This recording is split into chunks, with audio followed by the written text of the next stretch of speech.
Welcome back. In this video, we're going to find out more about the major contention going on in the Underdark, do a little bit of shopping, and run around a bit. So we'll Let's get going. pop back to our main character and we'll head to the Mycanoid colony. And up this set of red mushrooms,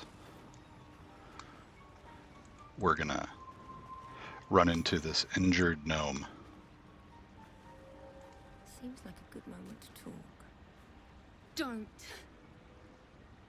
Her condition is familiar. Poison, derived from a wild weed common to the Underdark. She'll need an antidote soon, most likely held by the poisoner. So this poisoner thing sets up a contention with the dark dwarves that are at the port, although any antitoxin will work, so we can just select option 3 to give her an antitoxin.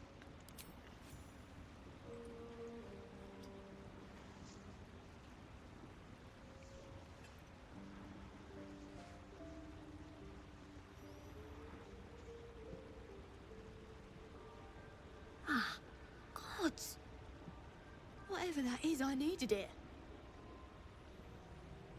Why are you helping me? And we'll just say that we couldn't pass by. No arguments there. Felt like a hook horror was sorting through my guts. But that cure did the trick. Quick, sharp too. I thank you for your help, but I gotta get moving. Oh, Carl's garters. Oh, I don't have time for this. My kin need me. We'll say, take it easy. Seems you're the helping kind. All right. I need you to rescue my kin. Not charity, mind. We can pay. We're Iron Hand Clan. Best artificers in Baldur's Gate.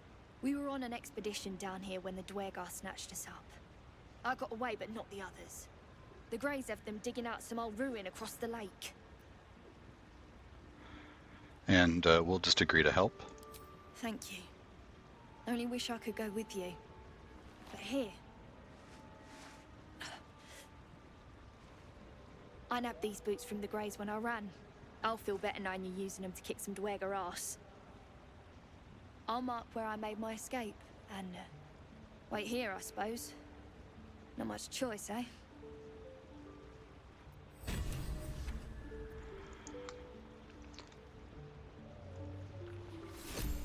All right, so we'll then skip talking to Spa and head down to talk to the dwarven vendor.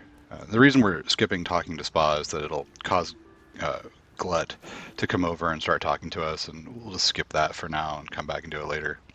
So we'll talk to Dareth here. Seems the shrooms are letting in more people every day. You see a fella on his own on your way in. Dwarf. Balin's his name. We're just going to see about her wares. Now, what we want from her is any bombs that she might have, so any smoke powder bombs, and also the caustic band. And then she'll sell a hodgepodge of other things. If we happen to see that she's got an elixir that adds to initiative, that's worth buying. Potions of invisibility are pretty good, and elixirs of heroism are pretty good. So we'll pick up those as well. This is a huge amount of money, but we're not going to need the money for very long. So we're about to unlock the need no money for the rest of the game glitch. Not really a glitch, it's just sort of built into the game. So we'll total her out and purchase all this stuff. Whoops, off by 9. All right, there we go. And we're not going to lie about this, we're just going to leave. But it does set up the save the mushroom picker quest. Now we're going to go take a look at the lake that the gnome sort of alluded to. And because we're going to explore the Underdark, we're going to disguise ourselves again as a drow elf.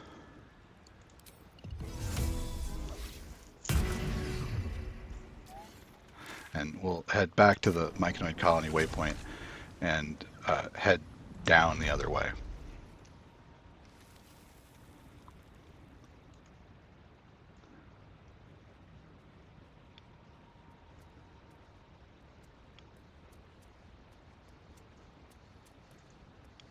So we can see that there was some kind of battle between the Myconoids and some deep dwarves,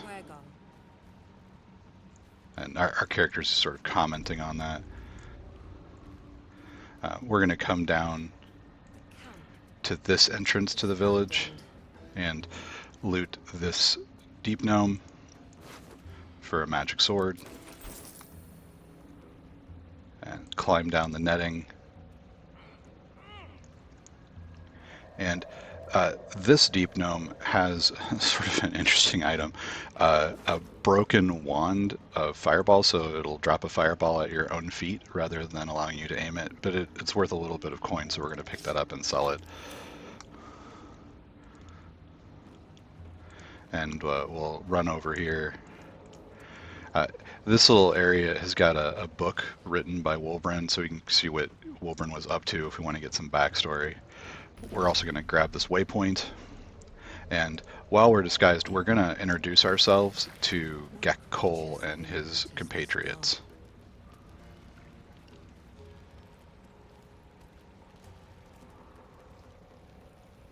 Wasn't expecting one of you drow to join the hunt. Praise the Absolute. Did something to upset Disciple Zarel? As the symbol glows, power courses through you. Authority.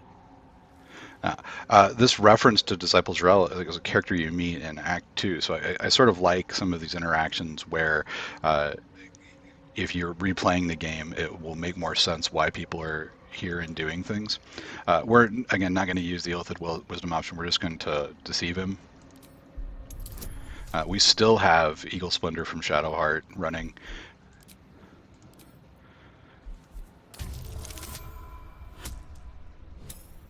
And is a relatively easy check to make. No harm in checking. Especially if you don't have a brand. Ought to see to that, all due respect. Anyway, the hunt's not over yet. So that's another check where if you've got the brand that Priestess God will give you, you can get away with some stuff. There's another one on the rafts while you're sailing across. You can just show the brand. But here we're going to ask him about what hunt he's on. Tracking a runaway slave, deep gnome. Stole boots from my sergeant.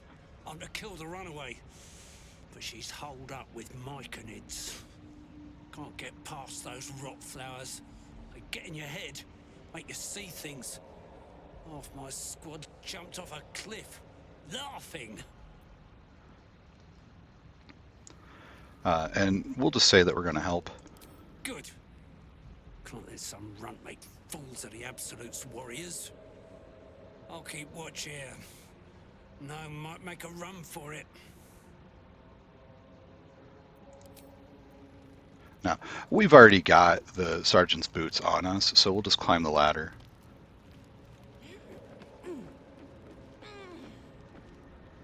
Madam, you'll want to speak to Gek. He's in charge.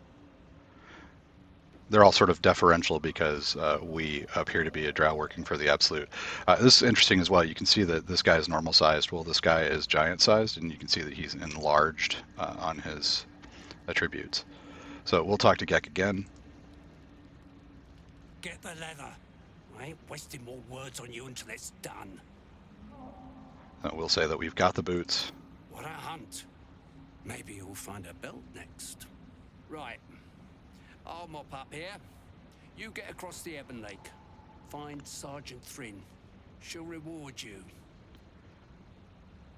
We'll ask what's on the other side of the lake. One of my kin camping in some ruins. Pack of gnome slaves there too. We're using them for excavation. There's some more ruins Moonrise wants us to make a path to. There's something hidden in them. Something the Absolute wants. I think that this interaction is pretty funny, so we'll ask how we'll recognize the bootless sergeant. Not too sharp, are you? Look for a dwergar with a sound mug and bare feet. And that's it.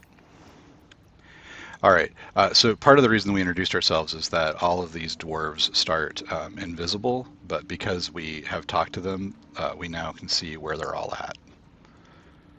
That'll come into play a little bit later. So we're going to run back over to the waypoint and climb the netting again.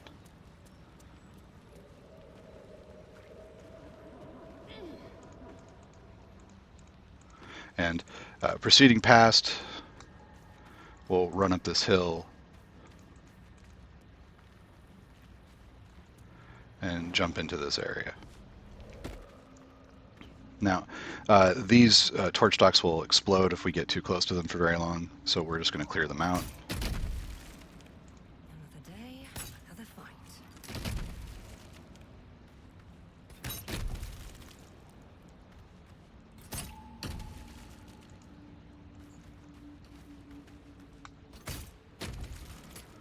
And run a couple of errands here. Who would dig these? So we're going to climb this wall and do a little looting over here.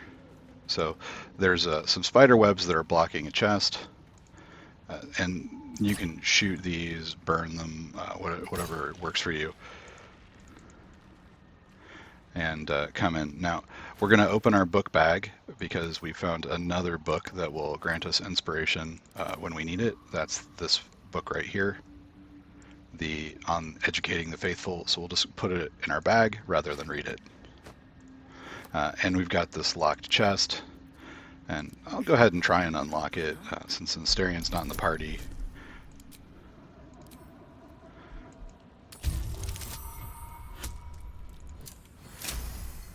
The Gloves of Thievery giving us advantage. Bunch of empty boxes and spider webs. And we'll get some armor, an antidote if we didn't already have one, some basilisk oil, which we won't need, and some backstory.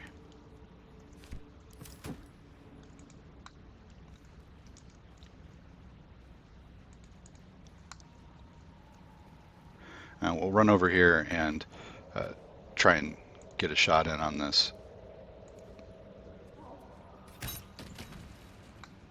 So there's a pathway over here, and that's where we're going to go.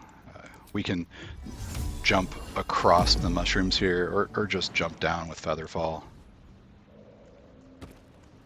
I'd like to call out, there's a skeleton laying here, and I'll cast Produce Flame to light up the area. So where we land, there's a body, and on the body there's a magic helmet, which will grant proficiency in wisdom saving throws. It's useful for parts of the game where there's charm. And we'll just go ahead and dismiss the fire. And climb down this cragged rock. Now, before we have this interaction, if you're low on inspiration, you will want to top up. So we should have 1 or 2 points available. This is a pretty difficult check to make. And we're going to social BOOAL here and get experience for defeating all of the Koatoa that are in here. So it's 750 experience, super easy with 1 social check. And so we'll just walk boldly into the room. Our blood to fill your oceans, O blessed BOOAL. Our bones to build your temple in the deep. A wave of pure devotion washes over you, and with every surge you feel a presence grow in response. Word, priest, from he says, your god wants proof, wants blood. These beings are Kuatoa, former Mind Flayer's slaves that manifest their gods through sheer belief. You, our Lord of Murder, demands sacrifice. You will be an offering for the great god BOOAL. So whether or not you make the checks, you're going to have the option BOOAL. Baal is the god of murder, and that's the one we're going to pick. That's so, Cutlet. I'm a god, and I fancy a bit of murder. Simple enough. Well, priest, BOOAL wants a sacrifice. BOOAL wants blood! And we'll say, if it's blood that you want, I can make another offer. Huh? What's that then? What you got for blessed BOOAL? And we're going to make this persuasion check. So the DC is pretty high, but we're adding quite a lot, and we've got inspiration. Now, there are some gimmicks here if you want. So you could pickpocket the high priest and get a game-long buff. Not really particularly useful for this playthrough.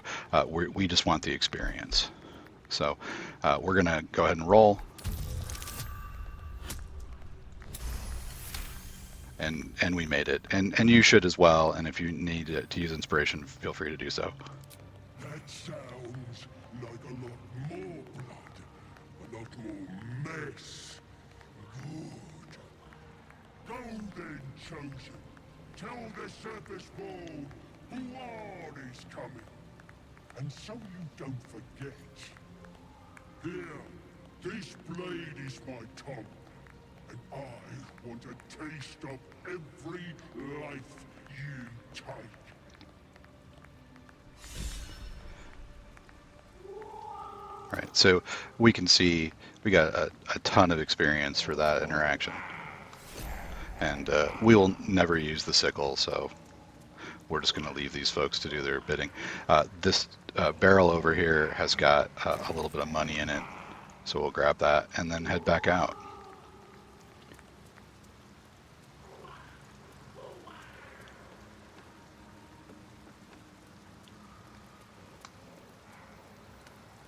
Let's see.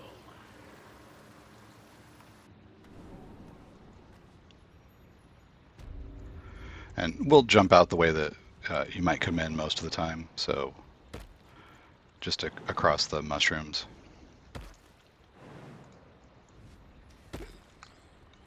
And last thing before we end the video, we'll quickly take a look at the mushroom circle. So there's this perfect circle of mushrooms.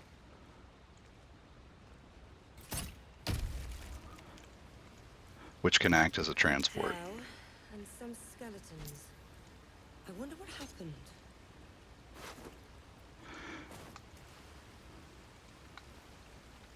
And we can jump up on these. Some of the mushrooms are fake.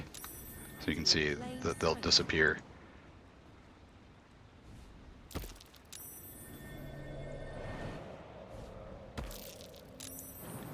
This doesn't vary. It's the same mushrooms on every playthrough that are solid. So we just jump in that pattern, jump to the top. And this wall is an illusion, which we'll run through. You don't need to make the investigation check to succeed at that. This portal will take you to Auntie Ethel's area, and this one will take you back down.